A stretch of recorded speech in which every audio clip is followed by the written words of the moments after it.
March 31st is César Chávez Day in California and many other states.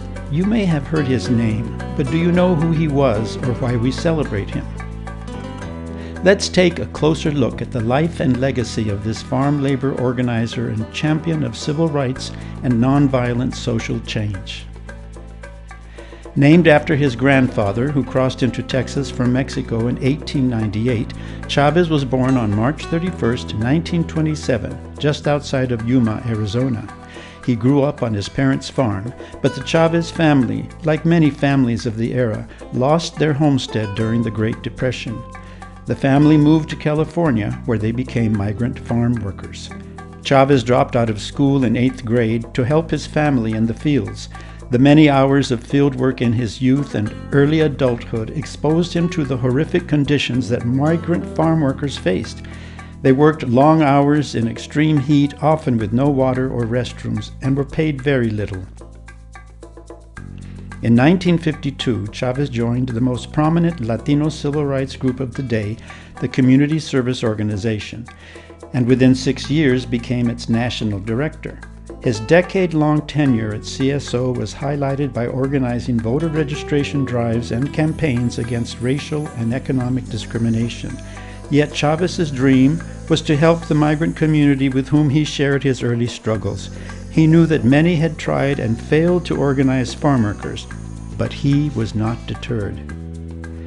Taking the lessons he learned from CSO, Chávez used his life savings to found the National Farm Workers Association and realized that he must bring the plight of the workers in the fields to the dinner tables of the city. In 1965, the NFWA joined the Agricultural Workers Organizing Committee in a strike against California grape growers, fighting against the exploitation of farm workers. Chávez led the charge, calling for improved compensation and working conditions. City consumers were urged not to purchase or shop at stores that sold California grapes. After 5 years, the growers conceded to better wages and labor conditions for those working in the fields, making this strike one of the most influential. Now known as the United Farm Workers of America, Chávez and fellow leaders Dolores Huerta and Larry Itliong continued to build the farm workers movement. As a labor leader, Chávez used nonviolent means to bring attention to the cause. He called for boycotts, led marches, and went on hunger strikes. Chávez also began working to empower the farm workers community, starting health clinics, daycare centers, and the first credit union solely for farm workers. Due to the success of Chávez and millions of Americans who supported farm workers through their boycotts, the state of California passed the Agricultural Labor Relations Act of 1975, the nation's first and still only law guaranteeing farm workers the right to organize, choose a union representative, and negotiate with employers. His activism was not without complexity.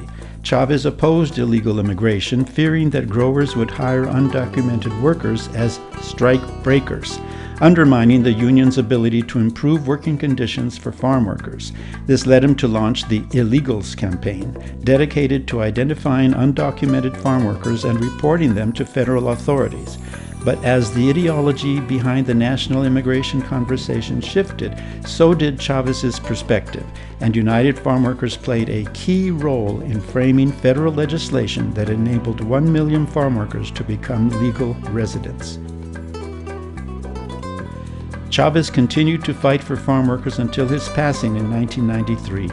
A year later, he was posthumously awarded the Presidential Medal of Freedom in recognition of his nonviolent activism and support of the working class.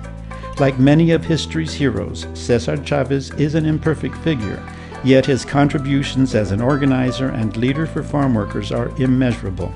The United Farm Workers motto, "Si se puede," or "Yes, it can be done," is representative of the legacy Chávez leaves behind.